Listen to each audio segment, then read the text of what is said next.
Why so serious? It's maths man. Probability पे आज हमारा लेक्चर नंबर 6 है। आज प्रोबेबिलिटी की पूरी तलाशी लूंगा। न जाने अपने आंचल में क्या क्या राज छुपा के रखती है। बहुत सारी चीजें प्रोबेबिलिटी के बारे में सीखेंगे आज।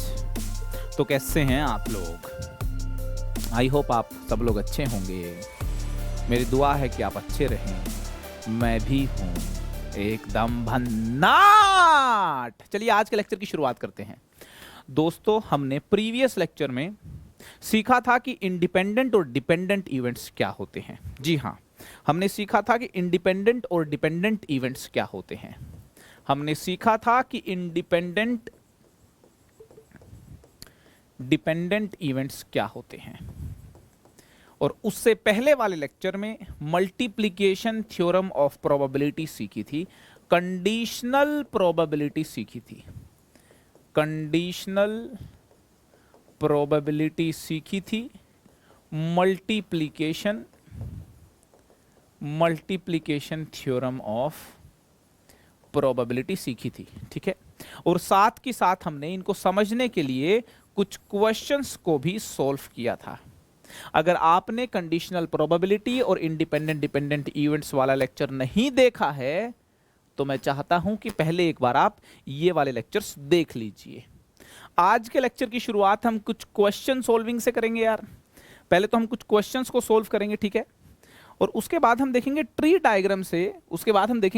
डायग्राम से कैसे प्रोबेबिलिटी के क्वेश्चंस को सॉल्व किया जाता है, और यूं करते हुए आगे बढ़ने वाले हैं। ठीक है, ये मेरी प्रोफाइल के बारे में लिखा हुआ है। JEE maths, KVPY olympiad maths, Vedic maths, fun maths, short tricks. ठीक है, ये टेलीग्राम चैनल का लिंक है, डिस्क्रिप्शन में लिंक दिया हुआ है। आप जा करके इस चैनल को ज्वाइन कर सकते हैं। पीडीएफ नोट्स, लेक्चर्स का क्या शेड्यूल है, इस टेस्ट कब होने वाले हैं, स्पेशल क्लासेस कब होने वाली हैं, सारी जानकारी इस लिंक पे, इस चैनल पे मिलती रहेंगी। ठीक है, तो एक सवाल के साथ शुरू करेंगे आज के लेक्चर को। हम सबसे पहले हम कुछ क्वेश्चन सॉल्व करेंगे जो हमने प्रीवियस लेक्चर्स में प्रोबेबिलिटी के बारे में सीखा है। एकदम भन्नाट तरीके से ये सारे सवाल सॉल्व कर लें, हमारे कॉन्सेप्ट्स और क्लियर हो जाएं। उसके बाद मैं आपको बताऊंगा कि ट्री डायग्राम की हेल्प से कैसे प्रोबेबिलिटी के क्वेश्चंस को सॉल्व करते हैं। तो क्वेश्चन को एक बार रीड कर लेते हैं। क्वेश्चन क्या है? प्रोबेबिलिटी बतानी है, प्रोबेबिलिटी दैट, है ना, प्रोबेबिलिटी बतानी है, और गिवन क्या है? The probability that an automobile will be stolen and found within 1 week is 0.0006। मतलब एक ऑटोमोबाइल है, ठीक है, मान लेते हैं कोई स्कूटी है, ठीक है ना, एक स्कूटी है, वो चोरी हो गई और मिल भी गई एक ही वीक में। इसकी प्रोबेबिलिटी 0.0006 है। ठीक है, probability that an automobile will be stolen, एक ऑटोमोबाइल चोरी हो जाए, उसकी प्रोबेबिलिटी इतनी गिवन है। The probability that a stolen automobile will be found in a week is, मतलब एक चोरी हुई स्कूटी एक वीक में मिल जाए, इसकी probability that a stolen automobile will be found in a week, इसकी प्रोबेबिलिटी बतानी है। ठीक है, तो देखिए यार, इसको मैं बिल्कुल एकदम ब्रेक करता हूं सारी चीज़ों को, ठीक है ना, पूरे क्वेश्चन को टुकड़ों में तोड़ता हूं, क्वेश्चन समझाता हूं और सोल्व कर लेंगे खटाक से। उसके बाद जैसे क्वेश्चन समझ में आ गया, है ना, मैथमेटिकली कैसे अप्रोच करना है ये समझ में आ गया, तो यार सोल्यूशन एकदम तुरंत समझ में आ जाएगा। ठीक है, यहाँ पे दो बातें हो रही हैं। एक तो बात हो रही है ऑटोमोबाइल के चोरी होने की, और दूसरी बात हो रही है कि ऑटोमोबाइल मिल जाए विद इन अ वीक। दो बातें हो रही है, इवेंट ए और इवेंट बी, है ना, दो इवेंट बना लेते हैं। इवेंट ए क्या है? ऑटोमोबाइल का चोरी होना, है ना, ऑटोमोबाइल विल बी स्टोलन। ठीक है जी, ऑटोमोबाइल मिल जाए विद इन अ वीक, इसको बोल देते हैं event B. Automobile will be found within a week, within a week, within a week automobile मिल जाए, इसको बोल देते हैं इवेंट बी। ठीक है, गिवन क्या है? ऑटोमोबाइल चोरी भी हो जाए, एंड बोले तो इंटरसेक्शन, ऑटोमोबाइल एक वीक में मिल जाए, इसकी प्रोबेबिलिटी 0.0006 है। मतलब इसने कहा है ऑटोमोबाइल चोरी हो जाए एंड बोले तो इंटरसेक्शन मिल भी जाए विद इन अ वीक, इसकी प्रोबेबिलिटी कितनी गिवन है 0.0006। तो probability of A intersection B, note करने वाली बात है मैंने क्यों लिखा है A intersection B, probability of A intersection B क्यों लिखा है मैंने यार, ये बात समझनी है क्योंकि इसने कहा कि ये दोनों काम इकट्ठे हो जाएं, इसकी प्रोबेबिलिटी 0.0006 है। इसके बाद कहा है probability that automobile will be stolen is 0.0015, मतलब probability that automobile will be stolen बोले तो इवेंट ए के होने की probability गिवन है 0.0015। पूछा क्या है, पूछा है the probability that a stolen automobile, मतलब ऑटोमोबाइल स्टोल तो हो गया है, चोरी तो हो गया है, वो मिल जाए, फिर इसकी प्रोबेबिलिटी बतानी है। मिल जाए बोले तो विद इन अ वीक मिल जाए, मतलब बी की प्रोबेबिलिटी बतानी है। गिवन दैट ए हो चुका है, अपने को यार प्रोबेबिलिटी ऑफ बी बाय ए बताना है। पहले तो ये बात समझ लीजिए आप, पहले तो आप ये बात समझ लीजिए, अपने को प्रोबेबिलिटी ऑफ बी बाय ए बताना है। होता क्या है दोस्तों, कंडीशनल प्रोबेबिलिटी के क्वेश्चंस में, कंडीशनल प्रोबेबिलिटी के क्वेश्चंस में जो बातें इंग्लिश में लिखी हुई हों उन बातों को इवेंट्स की फॉर्म में लिखिए, उन बातों को इवेंट्स की फॉर्म में लिखिए, और मैथमेटिकली क्या दिया है ये लिखिए, मैथमेटिकली क्या निकालना है ये लिखिए, तुरंत समझ में आ जाएगा कि अप्रोच कैसे करें क्वेश्चन को। जैसे यहाँ पे मालूम है probability of A intersection B given है, प्रोबेबिलिटी ऑफ ए गिवन है, probability of B by A निकालनी है, तो फॉर्मूला कौन सा यूज होगा, probability of A intersection B is equal to probability of A into probability of B by A, ये वाला फॉर्मूला यूज होगा। ठीक है, इसको यू भी लिख सकते हैं कि यार probability of B by A, probability of B by A is equal to probability of A intersection B upon probability of A. ठीक है, probability of A intersection B कितना है 0.0006 है, और प्रोबेबिलिटी ऑफ ए कितना है, ये है 0.0015।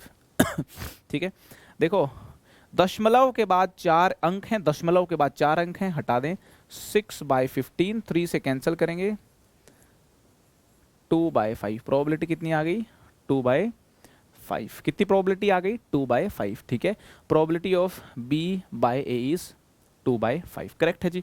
तो अच्छा सवाल था, सिंपल सवाल था, कंडीशनल प्रोबेबिलिटी का अच्छा यूज यहाँ पे देखने को मिल रहा है। जो लैंग्वेज गिवन है मैथमेटिकली उस बात को लिखिए इवेंट्स की फॉर्म में। यहाँ पे बात समझ में आ गई, बी बाय ए निकालना था, खटाक से कंडीशनल प्रोबेबिलिटी का फॉर्मूला इस्तेमाल करते हुए निकाल भी दिया मैंने। ठीक है, चलते हैं आगे, सवाल एकदम स्क्रीन पे आपके सामने है दोस्तों। सबसे पहला काम है सवाल को एक बार रीड कर लेंगे, उसके बाद फिर देखेंगे पूछा क्या है, गिवन क्या है, गिवन चीजों से पूछा क्या है वहां तक जाने का रास्ता हम खोज लेंगे। देखिए यहां पे बोला है कि यहां पे बोला है कि a person draws a card from a pack of 52 cards, एक आदमी 52 कार्ड्स का एक पैक है, उसमें से एक कार्ड निकालता है। ठीक है, उसके बाद उसको रिप्लेस कर देता है, रिप्लेसेस इट, है ना, एंड शफल द पैक, है ना, उसको रिप्लेस कर देता है, फिर ऐसे पीस मारता है, शफलिंग करता है ताश की। ठीक है, ही कंटिन्यूज डूइंग दिस, है ना, वो कंटिन्यू करता है इस बात को, है ना, until he draws a spade, है ना, जब तक स्पेड का पत्ता नहीं आ जाता। टोटल 52 पत्ते होते हैं, 52 कार्ड्स होते हैं। ठीक है, टोटल कार्ड्स देखें तो कितने होते हैं 52 कार्ड्स होते हैं, इसमें से 13 कार्ड्स जो हैं वो स्पेड के होते हैं। ठीक है, तो बचे हुए जो 39 कार्ड्स हो गए वो नॉन स्पेड हो गए, है ना, वो बाकी हो गए, क्लब हो गया, हार्ट हो गया, डायमंड हो गया। कार्ड के पत्तों की सारी जानकारी मैंने पिछले लेक्चर्स में दे रखी है, नहीं मालूम कार्ड के पत्तों ताश के पत्तों का पूरा खेल तो आप पिछले लेक्चर्स मेरे देख सकते हो। ठीक है, हाँ, the probability that he will fail exactly, अब वो क्या करता है, उसके पास 52 प्लेइंग कार्ड्स हैं। ठीक है, एक पत्ता निकाला, उसको फिर वापस डाल दिया, फिर शफलिंग करी, एक पत्ता निकाला, फिर वापस डाल दिया, फिर शफलिंग करी, एक पत्ता निकाला, फिर वापस डाल दिया, फिर शफलिंग करी। ये प्रोसेस चल रही है, और ये तब तक चल रही है जब तक वो जो कार्ड निकाले वो स्पेड का कार्ड ना जाए। किसका कार्ड ना जाए, स्पेड का कार्ड ना जाए, तब तक ये प्रोसेस चल रही है। ठीक है, अब प्रोबेबिलिटी बतानी है, the probability that he will fail exactly the first 2 times, पहली 2 दफे वो फेल हो जाए, पहली 2 दफे वो फेल हो जाए, इस बात की प्रोबेबिलिटी बताओ आप। ठीक है, मतलब देखिए यहाँ पे मैं कहता हूं कि एक इवेंट ए डिफाइन कर लेते हैं, है ना। Suppose event A, suppose event A एक डिफाइन कर लेते हैं, सपोज इवेंट ए डिफाइन कर लेते हैं, इवेंट ए डिफाइन कर लेते हैं। Occurrence of a spade, occurrence of a spade in a draw, in a draw of a card, ठीक है, इन अ ड्रॉ। मतलब स्पेड का आना इवेंट ए हो गया, स्पेड का आना इवेंट ए हो गया। सवाल में पूछा है प्रोबेबिलिटी बताओ कि वो एग्जैक्टली सिर्फ पहली 2 दफे फेल हो, 2 के बाद तीसरी दफे फेल ना हो। मतलब प्रोबेबिलिटी बतानी है, प्रोबेबिलिटी बतानी है कि पहली बार फेल हो जाए, फेल हो जाए, एंड फिर दूसरी बार फेल हो जाए, एंड तीसरी बार फेल ना हो, सक्सेस मिल जाए उसको। इस बात की प्रोबेबिलिटी बतानी है। मतलब एग्जैक्टली 2 बारी फेल हो तभी संभव है। जब पहली बार फेल हुआ, दूसरी बार फेल हुआ और तीसरी बार सक्सीड हो गया स्पेड के आने में, तभी बोलेंगे कि भैया 2 बार फेल हो गया है, एग्जैक्टली 2 बार फेल हो गया है। मुझे एक बात बताओ, ताश के जो पत्ते हैं, पहले पत्ते पे स्पेड का आना, वापस शफल करके फिर दूसरी बार पत्ता निकाला, दूसरे पत्ते पे स्पेड का आना, दोनों इंडिपेंडेंट इवेंट हैं, कोई लेना देना नहीं है भाई। एक बारी पत्ता निकाला, उस पे स्पेड आए ना आए उसका कोई लेना देना नहीं है, दूसरी बार पत्ता निकालो, उस पे स्पेड के आने ना आने से इंट्यूटिवली, कॉमन सेंस से बात बोल सकते हैं। तो इंडिपेंडेंट इवेंट है, ठीक है ना। फेल इन फर्स्ट ड्रॉ, ये फेल का मतलब है fail in first draw. Fail बोले तो फेल इन फर्स्ट ड्रॉ,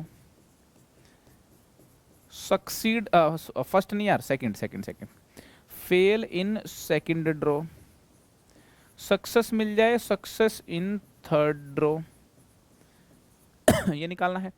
तो अब इंडिपेंडेंट इवेंट्स हैं तीनों, तो इसका मतलब प्रोबेबिलिटी ऑफ फेल, मतलब फेल की प्रोबेबिलिटी कितनी होगी, स्पेड के आने की, सक्सेस की प्रोबेबिलिटी कितनी है, ठीक है ना। यहाँ पे निकाल लेते हैं, स्पेड का आना सक्सेस है, तो कहाँ लिखूँ, यहाँ लिख दूँ क्या, कहाँ लिख दें, यहाँ लिख दें, कहाँ लिख दें, यहाँ लिख देते हैं।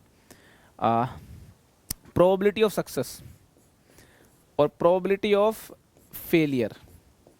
स्पेड का आना सक्सेस है, ठीक है ना, स्पेड का आना सक्सेस है, बात समझ में आ रही है। सक्सेस एस कर देते हैं इसको, सक्सेस, स्पेड का आना सक्सेस है, ठीक है। स्पेड का ना आना फेलियर है, ठीक है जी। तो स्पेड का ना आना क्या है, फेलियर है। तो स्पेड को फेवर 13 कार्ड्स करते हैं, टोटल 52। तो स्पेड का आना मतलब सक्सेस की प्रोबेबिलिटी है 13/52, मतलब 1/4, और 1/4 सक्सेस की है, तो फेलियर की कितनी होगी, 3/4। फेलियर की कितनी होगी, 3/4। पहली बार फेलियर मिल जाए इसकी प्रोबेबिलिटी कितनी है, 3/4। दूसरी बार फेलियर मिल जाए इसकी प्रोबेबिलिटी 3/4 है, और दोनों इंडिपेंडेंट है इसलिए मल्टीप्लाई कर दिया। तीसरी बार सक्सेस मिल जाए, प्रोबेबिलिटी 1/4 है। 3 × 3 9/16 4 जा 64। आंसर कितना आ गया, 9/64। बात समझ में आई कि नहीं आई। बेहद सिंपल क्वेश्चन था। यहाँ पे पहली बार स्पेड का आना ना आना, दूसरे दफे स्पेड का आना ना आना, तीसरे दफे स्पेड का आना ना आना इंडिपेंडेंट है, और मैंने आपको बताया था इंडिपेंडेंट इवेंट के केस में फॉर्मूला लगा सकते हो आप, ये करेक्ट है जी। चलिए मूव करते हैं आगे। नेक्स्ट क्वेश्चन क्या है, सवाल स्क्रीन पे आपके सामने है, ठीक है। ये यहाँ पे डेटा लिखा हुआ है, ठीक है, ये क्वेश्चन है और इसके करस्पॉन्डिंग यहाँ पे ये प्रॉब्लम स्टेटमेंट है, और इस प्रॉब्लम के ऊपर ही ये दोनों क्वेश्चन जो है बेस्ड हैं, ठीक है। तो सबसे पहले रीड करते हैं क्या है कि यहाँ पे लिखा है कि एस एंड टी, है ना, S and T R 2 events, ठीक है, S and T R 2 events defined on a sample space, ठीक है। एस और टी 2 इवेंट्स हैं। प्रोबेबिलिटी ऑफ एस कितनी है, 0.15 है। प्रोबेबिलिटी ऑफ टी कितनी है, 0.69 है, ठीक है। Probability of S by T 0.5 है।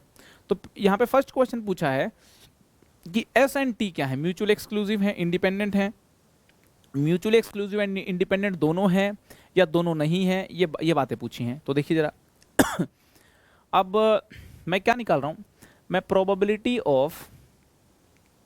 मैं निकाल रहा हूं probability of S intersection T निकाल रहा हूं सबसे पहले तो probability of S intersection T ऐसे निकाल सकते हैं, probability of S by T into probability of T, ऐसा निकाल सकते हैं ना। तो probability of S by T कितनी है 0.5 है, इंटू प्रोबेबिलिटी ऑफ टी कितनी है 0.69 मल्टीप्लाई कर देते हैं। तो ये हो गया 0.5 0.69, ठीक है ना। 9 5 जा 45 कैरी 4, ठीक है। 6 5 जा 30 और 4 कितना हो गया 34, ठीक है ना। तो 0.345 कितना हो गया 0.345। तो एस इंटरसेक्शन टी की प्रोबेबिलिटी मिल गई अपने को 0.345। अब म्यूचुअली एक्सक्लूसिव तो एस और टी नहीं है, क्योंकि मैंने सिखाया था म्यूचुअली एक्सक्लूसिव इवेंट्स वो होते हैं जिनके इंटरसेक्शन की प्रोबेबिलिटी 0 होती है। अगर तो probability of S intersection T मेरे को 0 मिल जाती तो बोलता म्यूचुअली एक्सक्लूसिव हैं, ठीक है। तो म्यूचुअली एक्सक्लूसिव बिल्कुल भी नहीं है भाई, ठीक है। तो ये दोनों तो कट गए, ठीक है। अब बात करेंगे इंडिपेंडेंट की, ठीक है।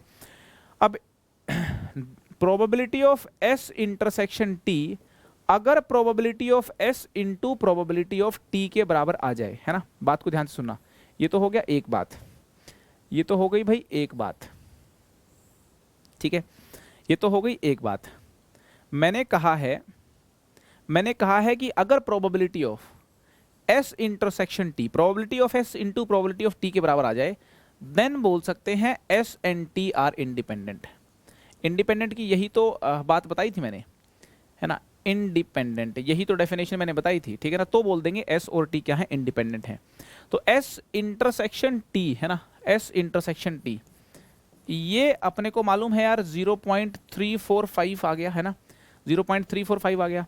और probability of S into probability of T देखते कितना हो गया, probability of S into probability of T, इनको मल्टीप्लाई करके देख लेते हैं। Probability of S into probability of T, ठीक है। तो ये हो गया 0.5 इंटू 0.69 मल्टीप्लाई करोगे तो 0.345 आ गया, एकदम बिल्कुल भन्नाट तरीके से। क्या हो गया, probability of S intersection T, गजब हो गया। ध्यान से देखिए, इंडिपेंडेंट हो गए हैं event. Probability of S intersection T और probability of S into probability of S intersection T और probability of S into probability of T, देखिए दोनों बराबर आ चुके हैं। 0.345 यहां पे एस इंटरसेक्शन टी की प्रोबेबिलिटी है और P S into P T भी 0.345 आ गया। इसका मतलब दोनों बराबर आ गए हैं। यस यस यस, प्रोबेबिलिटी दोनों की बराबर आ गई हैं, तो बोल देंगे इवेंट्स क्या हो गए, इंडिपेंडेंट हो गए। इवेंट्स क्या हो गए, इंडिपेंडेंट हो गए।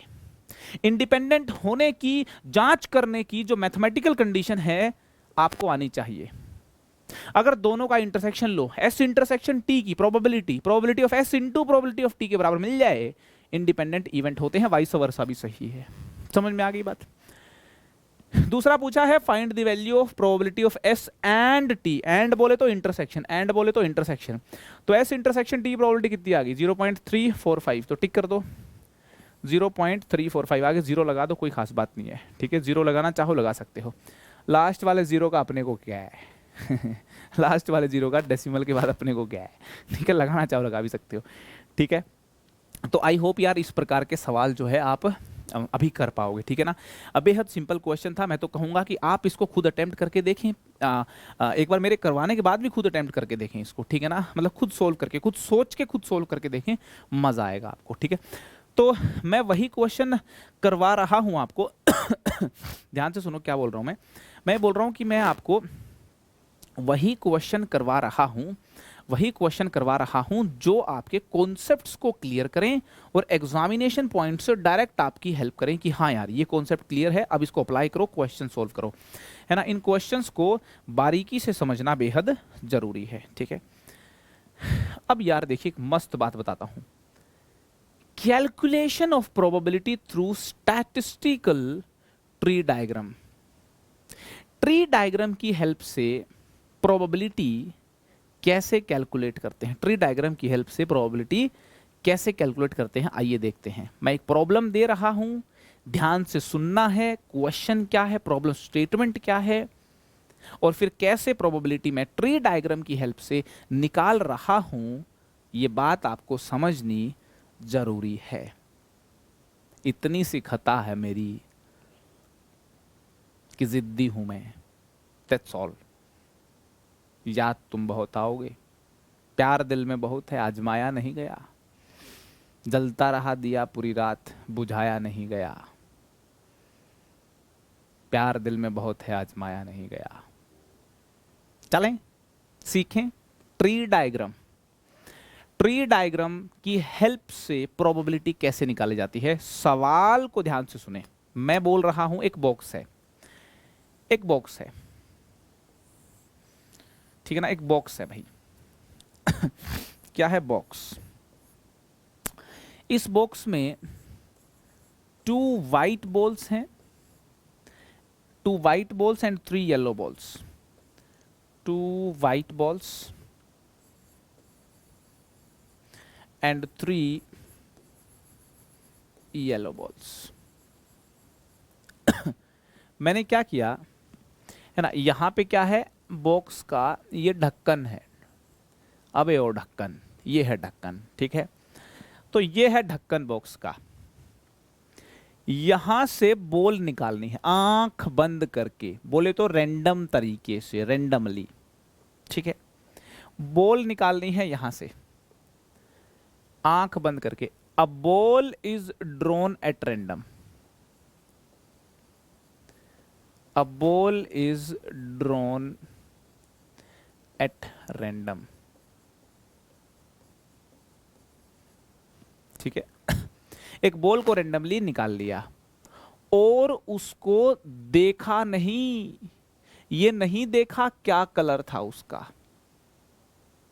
एक बॉल रैंडमली निकाल ली, ये नहीं देखा क्या कलर था उसका। उसके बाद फिर क्या किया, एक बॉल तो आंख बंद करके निकाल के यहां रख ही दी।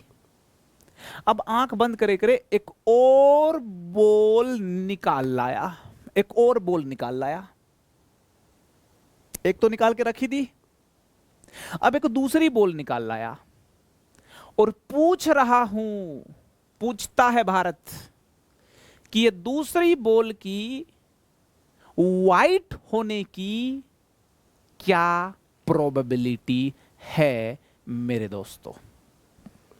ये जो सेकंड बॉल है इसके वाइट होने की क्या प्रोबेबिलिटी है। सवाल समझ में आ गया आपको? इसके बाद क्या क्या, without seeing the first ball, without seeing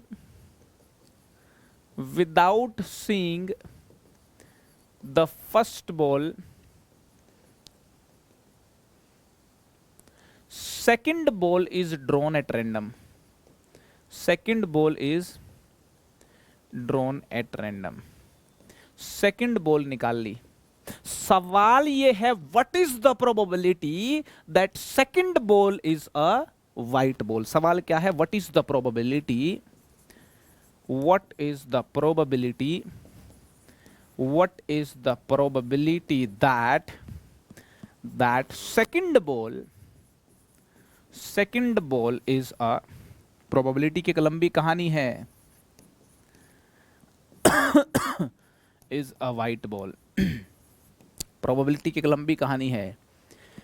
एक अंधा बच्चा था, कैसे उसने प्रोबेबिलिटी की डेवलपमेंट में अपना योगदान दिया, जर्मनी का वो बच्चा।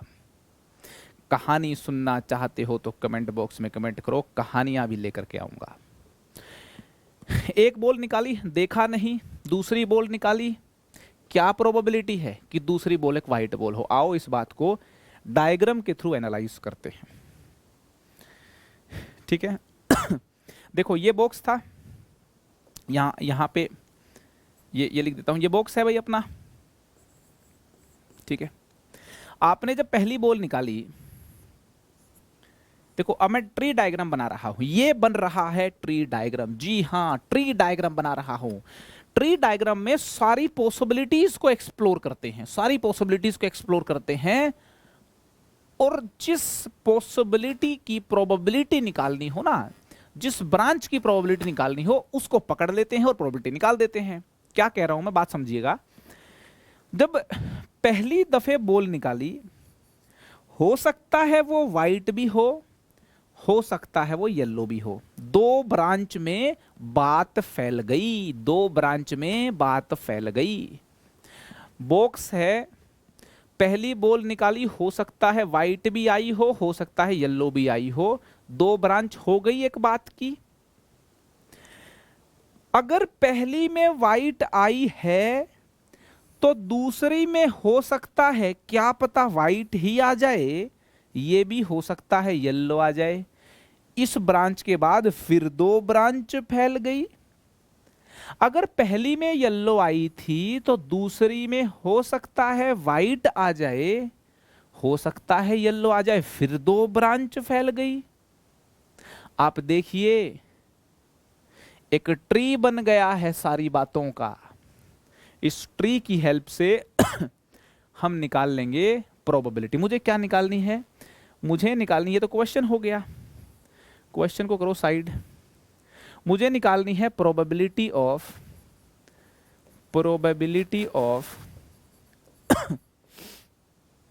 White ball in the second draw. अब यहां पे देखते हैं सेकंड ड्रॉ में व्हाइट बॉल आ जाए। तो सेकंड ड्रॉ में व्हाइट बॉल तो यार देखो यहां पे आ रही है, मतलब इस चीज की प्रोबेबिलिटी और इसके होने की प्रोबेबिलिटी निकालनी है मुझको। तो अब ये व्हाइट बॉल का होना मतलब या तो पहली में व्हाइट हो करके फिर सेकंड में व्हाइट हो जाए, या तो ये वाली ब्रांच अगर हो जाए तो भी मेरा टास्क कंप्लीट हो जाएगा, और अगर ये वाली ब्रांच हो जाए, ये वाली ब्रांच हो जाए तो भी मेरा टास्क जो है वो कंप्लीट हो जाएगा। ये वाली ब्रांच हो जाए या ये वाली ब्रांच हो जाए, दोनों ही मेरी फेवरेबल ब्रांचेज हैं।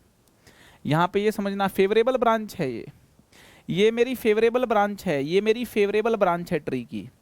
इन ब्रांचेस की प्रोबेबिलिटी को ऐड कर दूंगा, इन ब्रांचेस की प्रोबेबिलिटी को ऐड कर दूंगा तो मेरे इवेंट की प्रोबेबिलिटी निकल के आ जाएगी। यहां पे मेरे को एक बात बताओ कि पहली बार में व्हाइट बॉल निकल जाए, इसकी प्रोबेबिलिटी कितनी मानते हो तुम?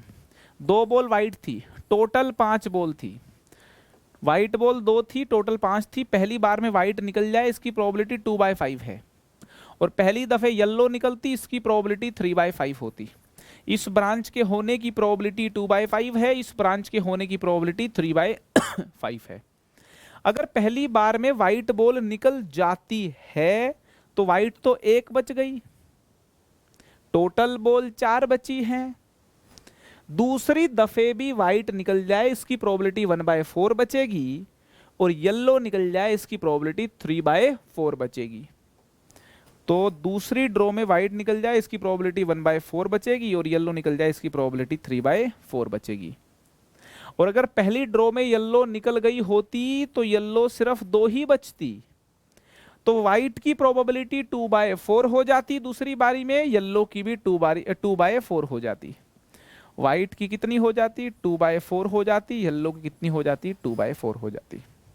आप देखिए मैंने हर ब्रांच की प्रोबेबिलिटी लिख दी है, हर ब्रांच के होने की प्रोबेबिलिटी लिख दी है। सबसे पहले तो बता दूं, this is the tree diagram. ये बना दिया मैंने पूरी सिचुएशन का ट्री डायग्राम।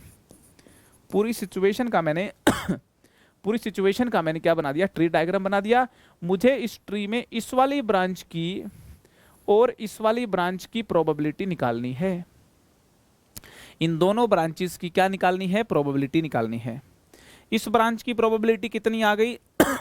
2/5 इसकी और 1/4 इसकी, मतलब 2/5 के बाद 1/4, मतलब 2/5 इंटू 1/4 है ना। मल्टीप्लीकेशन थ्योरम ऑफ प्रोबेबिलिटी क्या कहती है? इस इवेंट की प्रोबेबिलिटी 2/5 है, इसके सीक्वेंस में अगला इवेंट होता हो इसके बाद तो उसकी प्रोबेबिलिटी 1/4 है, तो दोनों को क्या कर दें? मल्टीप्लाई कर दें। ठीक है, तो ये हो गई आपकी 2/5 into 1/4।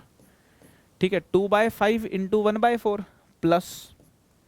Plus 3/5 into 2/4 plus 3/5 into 2/4 plus 3/5 into 2/4। तो ये हो गया आपका 2/20 प्लस 6/20, 8/20, 8/20 होता है 2/5 देखो 2/5 आ गया, मस्त एकदम आंसर आया है ना। ये मुझको तो मालूम था आंसर 2/5 आएगा फाइनल, है ना। वाइट बॉल कितनी, अगर कोई मुझे बता देगा ना, ये देखो जो पहली ड्रॉ में वाइट बॉल निकलने की प्रोबेबिलिटी थी ना 2/5, दूसरी ड्रॉ में भी वाइट बॉल निकलने की प्रोबेबिलिटी देखिए 2/5 ही आई है। पहली ड्रॉ में वाइट बॉल निकलने की प्रोबेबिलिटी 2/5 थी, आप देख लें दूसरी ड्रॉ में भी वाइट बॉल निकलने की प्रोबेबिलिटी 2/5 आई है। मैंने ट्री डायग्राम की मदद से निकाल करके देखी है। क्या कोई लॉजिकल एक्सप्लेनेशन इसकी पोस्ट कर सकता है क्या? अगर किसी ने लॉजिकल एक्सप्लेनेशन पोस्ट कर दी, लॉजिकल एक्सप्लेनेशन पोस्ट कर दी किसी ने, अगर किसी ने लॉजिकल एक्सप्लेनेशन पोस्ट कर दी इस बात की कि फर्स्ट ड्रॉ में वाइट बॉल निकलने की प्रोबेबिलिटी 2/5 है, क्लियरली दिख रहा है, और कैलकुलेशन करके यहाँ पे सेकंड ड्रॉ में भी वाइट बॉल की प्रोबेबिलिटी 2/5 आई है, ये सेम क्यों आई है? मैंने ट्री डायग्राम से मैथमेटिकली कैलकुलेट किया है, क्या कोई मुझे लॉजिकली एक्सप्लेन कर सकता है क्या, कि मैथमेटिकली एक्सप्लेन करने की जरूरत ही ना पड़े? मुझे कमेंट करके आप बताएं। कमेंट करके बताएंगे तो उसके कमेंट को मैं डिस्कस करूंगा नेक्स्ट लेक्चर में, अगर मुझे एक्सप्लेनेशन सही लगी या फिर कोशिश भी सही लगी तो मैं उस कमेंट को नेक्स्ट लेक्चर में डिस्कस करूंगा दोस्तों। आई होप आपको ट्री डायग्राम के थ्रू प्रोबेबिलिटी कैसे निकालते हैं ये बात समझ में आ गई होगी, ठीक है। एक और क्वेश्चन कर लेते हैं। देखिए क्वेश्चन क्या है, यहां पे एक बॉक्स है, ठीक है ना, बॉक्स ए, और यहां पे है एक बॉक्स बी यहां पे है एक बॉक्स बी, ठीक है। एक बॉक्स ए है और दूसरा बॉक्स क्या है, बॉक्स बी है, ठीक है। बॉक्स ए के अंदर है 2 white 3 yellow balls, box B में है 3 येलो 4 वाइट बॉल्स, ठीक है। हुआ क्या है, बॉक्स ए से बॉक्स बी में एक बॉल रैंडमली ट्रांसफर कर दी। A ball is randomly transferred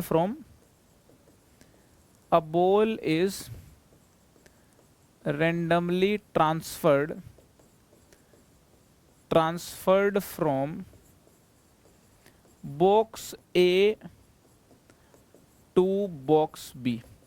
box A से बॉक्स बी में एक बॉल रैंडमली ट्रांसफर कर दी।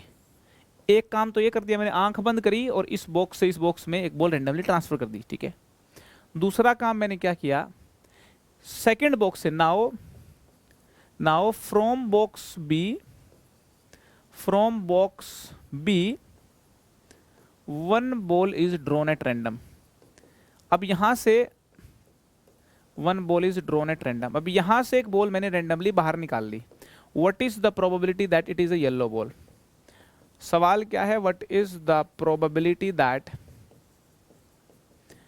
It is a yellow ball? क्या प्रोबेबिलिटी है कि ये येलो बॉल मिले, ठीक है। देखिए ट्री डायग्राम की हेल्प से देखिए कैसे निकालेंगे, ठीक है ना। सॉल्यूशन एकदम साफ है ना। ट्री डायग्राम की हेल्प से समझना बात को। पहला स्टेप क्या हुआ है, एक बॉल ट्रांसफर की गई। डायग्राम बनाता हूं।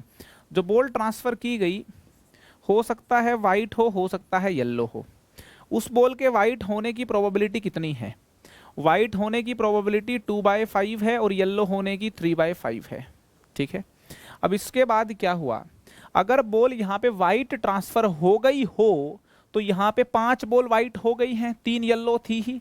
तो आगे जब सेकंड बॉल को ड्रॉ करा, हो सकता है बॉल वाइट ही निकल के आ गई हो सकता है बॉल येलो निकल के आ गई हो। और यहाँ से जब येलो ट्रांसफर की गई तो भी सेकंड ड्रॉ में हो सकता है वाइट निकल के आ गई हो सकता है येलो निकल के आ गई हो। पहली बॉल वाइट जाए यहाँ पे, उसकी प्रोबेबिलिटी 2/5 है। वाइट चली गई तो वाइट 5 हो गई, टोटल 8 बॉल्स हैं। 5 वाइट टोटल 8 बॉल्स हैं। वाइट के फिर से निकलने की प्रोबेबिलिटी 5/8 होगी। वाइट के फिर से निकलने की प्रोबेबिलिटी 5/8 होगी। येलो 3 ही रहेंगी तो येलो की 3/8 होगी। और अगर फर्स्ट ड्रॉ में येलो चली जाए तो येलो 4 हो जाएंगी, वाइट 4 हैं ही, तो वाइट निकलने की प्रोबेबिलिटी भी 4/8, मतलब 1/2 और येलो की भी कितनी होगी 4/8 होगी। मुझे निकालना है कि सेकंड ड्रॉ में बॉल येलो आए, इसकी प्रोबेबिलिटी क्या है। मेरे को बताना है कि सेकंड ड्रॉ में बॉल क्या आए, येलो आए, इसकी प्रोबेबिलिटी क्या है। मुझे यहाँ पे जो येलो आया है इसकी प्रोबेबिलिटी बतानी है। मतलब मुझे जो है ये ब्रांच होके ये ब्रांच हो जाए प्लस ये ब्रांच होके ये ब्रांच हो जाए, इसकी प्रोबेबिलिटी निकालनी है। तो जो रिक्वायर्ड प्रोबेबिलिटी है, देखिए जो रिक्वायर्ड प्रोबेबिलिटी है, ध्यान से देखिए, जो रिक्वायर्ड प्रोबेबिलिटी है ये ब्रांच के होने की 2/5, ये होने की 3/8, तो 2/5 इंटू 3/8 हो जाए प्लस ये 3/5 इंटू 4/8, 3/5 इंटू 4/8। तो यार 5/8 जा 40, ऊपर हो गया 6 + 12 18/40 ठीक है, 9/20 आ गई, 9/20 आ गई। ठीक है, 2/5 इंटू 3/8 कर दिया मैंने। ठीक है, 3/5 इंटू 4/8 कर दिया है ना, 12/40, 6/40 है ना, 18/40, 2 से कैंसिल हो गया, 9/20। सेकेंड ड्रॉ में येलो बॉल हो यार, इसकी प्रोबेबिलिटी 9/20 हो गई। आई होप आपको ट्री डायग्राम, ये मैंने क्या बना दिया, यहाँ पे बना दिया ट्री डायग्राम। ठीक है ना, ये जो डायग्राम बनाया है यार, ये बनाया है मैंने ट्री डायग्राम। अरे क्या हो गया भाई, ये बना दिया मैंने ट्री ये मैंने बना दिया ट्री डायग्राम। आई होप आपको एकदम भन्नाट तरीके से बात समझ में आ गई होगी। ठीक है जी, तो यार आज के लेक्चर में इतना ही करेंगे। नेक्स्ट लेक्चर में क्या करने वाले हैं, टोटल प्रोबेबिलिटी थ्योरम करेंगे हम नेक्स्ट लेक्चर में।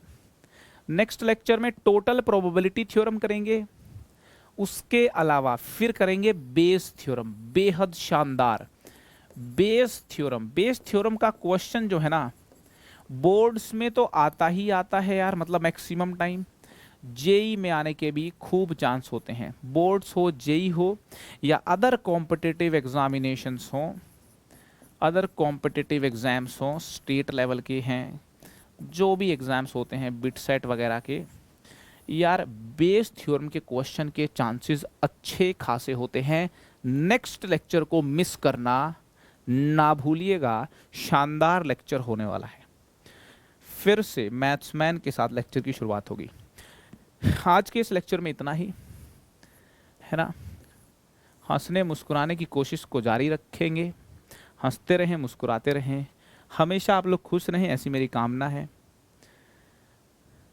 ठीक है, अनअकैडमी ऐप पे आप डाउट पूछ सकते हैं। ठीक है, बार बार बोलता हूं मैं कि यार अच्छा लगता है मुझे डाउट, आप अगर कभी भी डाउट आ गया रात को 12 बजे भी, खटैक से क्रॉप करो और आप खट से डाउट पूछ लो। ठीक है जी, डूज एंड डोंट्स लिखे हुए हैं डाउट पूछते हुए। ठीक है, और आप मुझे कैच कर सकते